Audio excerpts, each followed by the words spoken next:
बहुत समय पहले की बात है। एक गांव में दो किसान रहते थे। एक का नाम था राजू और दूसरे का नाम श्याम। दोनों बचपन के दोस्त थे और उनके बीच गहरी दोस्ती थी। राजू एक बहुत ही मेहनती किसान था, जो हर दिन सूरज उगने से पहले अपने खेतों में काम करता था। दूसरी ओर श्याम थोड़ा आलसी था और अपना ज्यादा समय आराम करने और गपशप करने में बिताता था। राधा, मैं खेतों पर जा रहा हूँ तो मेरा खाना बांधो, मैं वहीं पर खा लूँगा। आज खेतों पर थोड़ा ज़्यादा समय लग जाएगा। जी, मैंने आपका खाना पहले से ही बांध कर रखा है।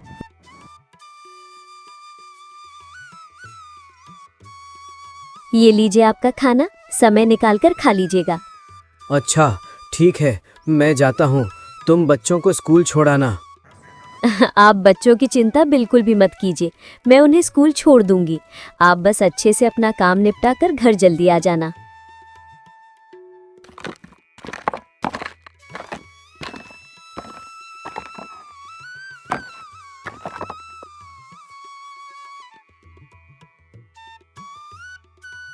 अजी सुनते हो, खेतों पर नहीं जाना है क्या?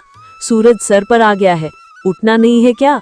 इतना सारा काम पड़ा है और तुम अभी तक सो रहे हो। अरे क्या हो गया भाग्यवान, तुम सुबह सुबह इतना क्यों चिल्ला रही हो? चिल्लाऊं ना तो और क्या करूं? सूरज सर पर चढ़ गया है और तुम बिस्तर पर से उठने का नाम नहीं ले रहे हो। खेतों पर नहीं जाना है क्या? अरे भाग्यवान, चला जाऊंगा। इतनी भी क्या जल्दी है? खेत कहाँ भागे जा रहे हैं? जी, आप अपना काम समय पर कर लीजिए, इतना आलस मत कीजिए वरना एक दिन बहुत पछताएंगे। अच्छा, ठीक है, अब मुझे उठने तो दो। हाँ ठीक है, मैं खाना लगा देती हूँ, आप जल्दी नहा कर आ जाए। इसके बाद आपको खेतों पर भी जाना है। सारा काम ऐसे ही पड़ा हुआ है। पूरे गांव में सिर्फ हमारे यहाँ ही देर से फसल आती है, सिर्फ आपके आलसीपने की वजह से। रुको, अब बस भी करो, सुबह से सुना ही जा रही हो। चला जाऊंगा मैं, अब नहाने जा रहा हूँ।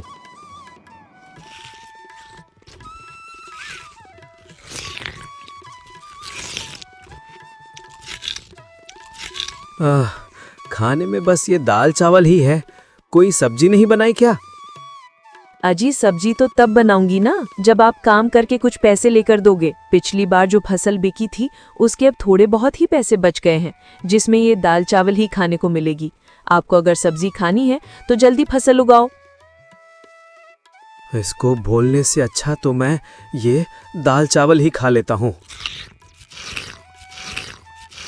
अच्छा ठीक है, तो मैं खेतों पर जा रहा हूँ।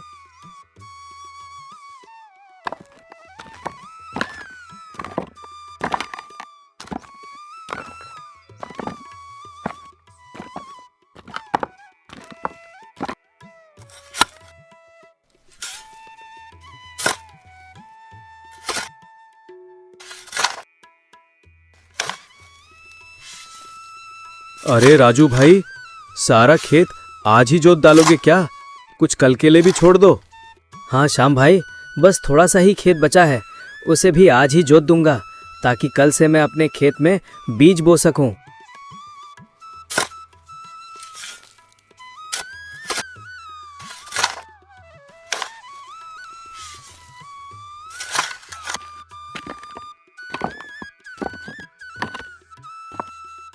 इतनी कड़ी धूप है, इतनी कड़ी धूप में बहुत मुश्किल होगा काम करना। एक काम करता हूँ, थोड़ी देर आराम कर लेता हूँ, फिर आराम से खेत जोतूंगा।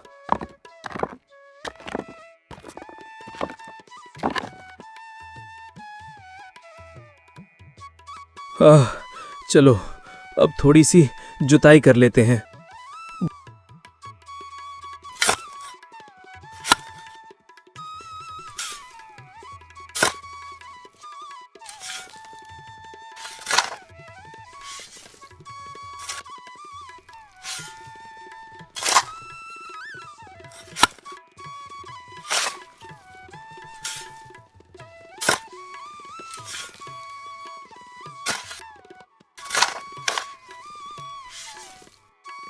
भूख लग रही है, चलो पहले कुछ पेट पूजा कर ली जाए, फिर दोबारा से काम करूंगा।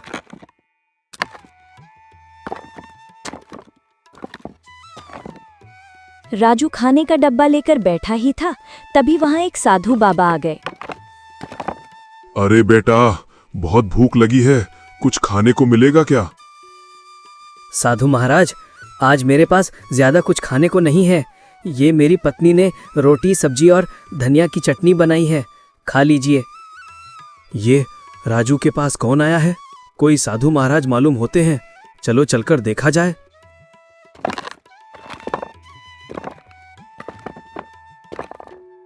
प्रणाम साधु महाराज। खुश रहो बेटा, तुम्हारा कल्याण हो। महाराज, मैंने आपके लिए आसन लगा दिया है, आप यहाँ बैठकर खा लीजिए। पर बेटा, तुम्हारा खाना मैं खा लूंगा तो तुम क्या खाओगे? आप मेरी चिंता मत कीजिए बाबा, मैं थोड़ी देर में घर जाकर खा लूंगा।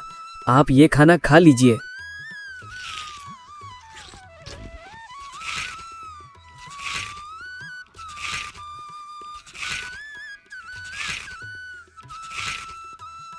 मेरी पत्नी ने भी खाना बनाया है, बहुत स्वादिष्ट खाना बनाती है, थोड़ा खाकर देखिए।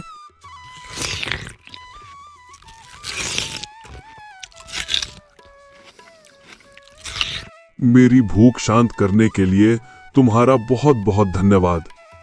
धन्यवाद की कोई जरूरत नहीं है बाबा, ये तो हमारा परम सौभाग्य है कि आपने हमें अपनी सेवा करने का मौका दिया। बाबा, आप तो बस हमें आशीर्वाद दीजिए कि इस बार हमारी फसल बहुत अच्छी हो और हमारे परिवार को सुख शांति मिले। तुम दोनों को मेरा आशीर्वाद। मेहनती किसान हमेशा सफल होता है, लेकिन आज मैं तुम्हें कुछ विशेष देना चाहता हूँ। साधु महाराज अपनी झोली में से कुछ छोटे छोटे बीज निकालते हैं और उन्हें राजू और श्याम को देते हैं। ये किस चीज के हैं? क्या ये कोई विशेष फसल के हैं? ये कोई साधारण बीज नहीं है, ये जादुई बीज है। इन्हें अपने खेतों में बो दो, ये तुम्हें वही देंगे जो तुम ज्यादा चाहते हो। हम आपकी इस मुलाकात के लिए बहुत आभारी हैं साधु महाराज। मैं इन्हें बहुत अच्छे से देखभाल करूंगा और इन्हें रोज पानी दूंगा। लेकिन ये जादुई है, तो हमें इतनी मेहनत करने की क्या जरूरत है? पर यह बात हमेशा याद रखना, जादू उसके लिए काम करता है जो उसकी कद्र करता है।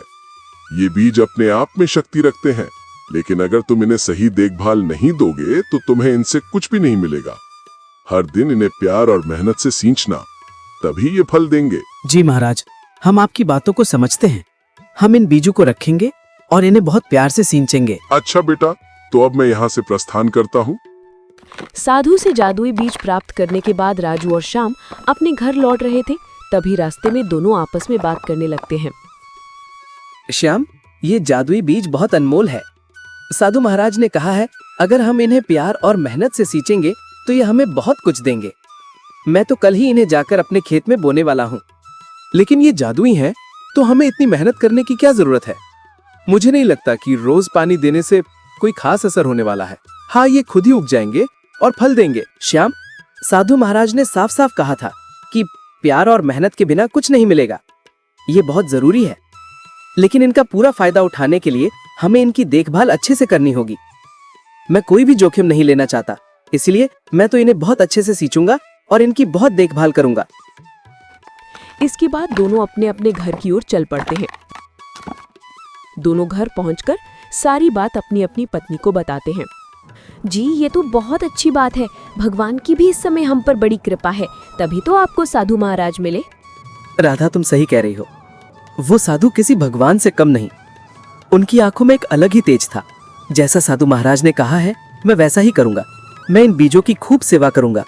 अरे वाह, ये तो बहुत अच्छी बात है। अब हम बहुत मेहनत करेंगे और बहुत अच्छी फसल लगाएंगे और हमें बहुत सारे पैसे मिलेंगे। अजी, आप बस इंतजार नहीं करिएगा, आप कल सुबह ही जाकर इन बीजों को लगा देना। हाँ भाग्यवान, ये बीज कहीं भाग नहीं रहे हैं। कल सुबह खेत में जाकर इन बीजों को लगा आऊंगा।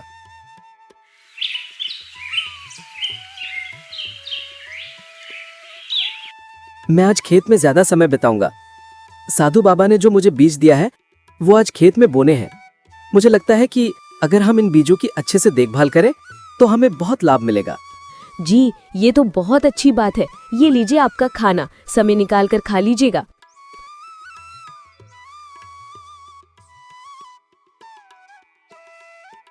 क्या आप अभी तक सो रहे हैं? आज खेतों में बीज रोपाई करनी है और आप अभी तक सो रहे हैं? जल्दी उठिए, आपने बताया था ना कि साधु महाराज ने आपको जादुई बीज दिया है। जल्दी उठिए, चलिए। हाँ हाँ भाग्यवान, उठ रहा हूँ। मुझे सब याद है। तुम क्यों मुझे बार बार याद दिला रही हो? जी, आप ऐसे निश्चिंत होकर सो रही हैं, मुझे लगा भूल गए होंगे। नहीं, मैं कुछ नहीं भूला हूँ, मुझे सब याद है। तुम खाना लगाओ, मैं नहा कर आता हूँ।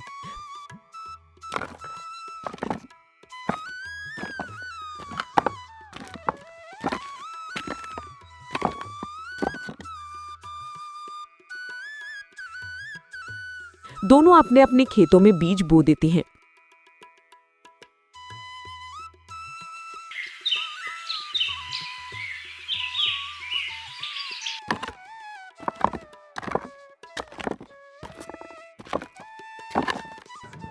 जी, खेतों का काम अच्छे से निपट गया ना? हाँ राधा, खेतों का काम अच्छे से निपट गया। मैंने बीजों को भी अच्छे से बो दिया है और पानी भी दे दिया है। कल सुबह जल्दी उठकर खेतों पर चला जाऊंगा। जितना ज्यादा खेतों की देखभाल करूंगा उतना ही अच्छा रहेगा।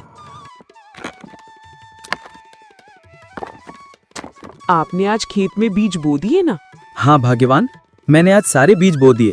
साधु बाबा ने जो जादुई बीज दिया था उसे अच्छे से बो दिया ना, और खेतों की अच्छे से सिंचाई कर दी थी ना? नहीं, मैं आज पानी नहीं डाल पाया। बीज बोने में इतना समय लग गया कि मौका ही नहीं मिला। कल जाकर पानी डाल दूंगा। लेकिन साधु बाबा ने कहा था कि रोज इसे प्यार और मेहनत से सींचना। अगर आप इसकी देखभाल नहीं करेंगे तो ये कैसे बढ़ेगा? तुम चिंता मत करो, वे जादुई बीज हैं, वे खराब नहीं होंगे। तुम बेकार में ही चिंता कर रही हो। साधु बाबा ने कहा है कि बीज जादुई हैं, मेहनत के बिना कुछ हासिल नहीं होता। तुमने देखा ना, राजू अपने खेतों में कितनी मेहनत करता है। अगर तुम भी मेहनत करोगी तो हमारे खेत में भी अच्छी फसल आएगी। मैं कल जाकर पानी डाल दूंगा। राजू ने अपने बीज को खेत में बो दिया और हर दिन उसमें पानी देने लगा और उसकी देखभाल करने लगा। उसने अपने बीज को ऐसा सींचा जैसे उसका बच्चा हो। दूसरी ओर श्याम ने भी अपना बीज बो दिया, लेकिन उसने सोचा कि बीज तो जादुई है, तो इतना देखभाल करने की जरूरत नहीं है। उसने सिर्फ अपने खेत में पानी डाला और बाकी समय आराम करता रहा।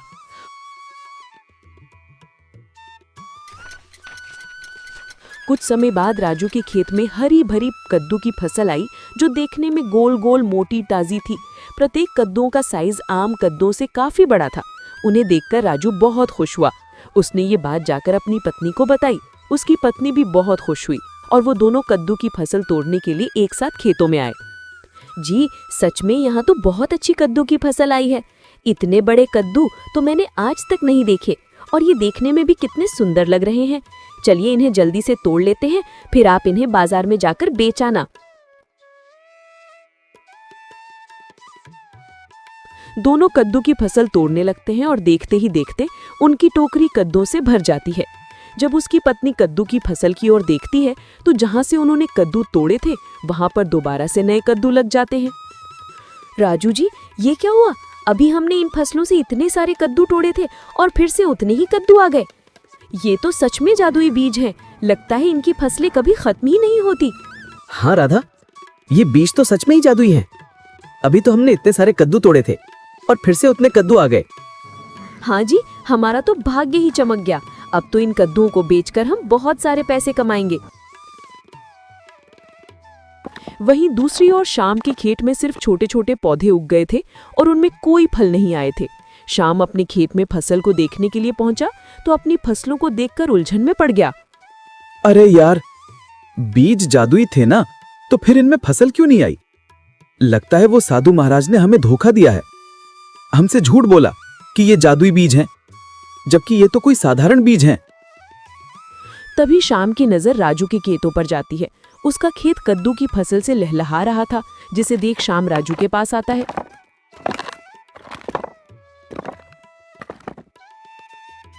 तुम्हारी फसल इतनी सुंदर कैसे हुई? लगता है वो साधु महाराज ने मुझे नकली बीज दिए थे और तुम्हें जादुई।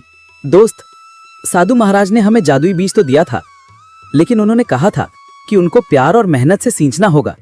मैंने हर दिन अपने खेतों में मेहनत की, पानी दिया और उसकी मिट्टी को ठीक किया, और उसी कारण मेरी फसल इतनी सुंदर और फलदार हुई। और तुम्हें तो मैंने कभी खेतों में अच्छे से काम करते हुए देखा ही नहीं, तो शायद इसी वजह से तुम्हारी फसल इतनी अच्छी नहीं आई।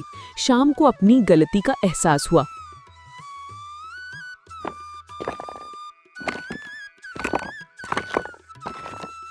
अरे नहीं, ये मैंने क्या कर दिया?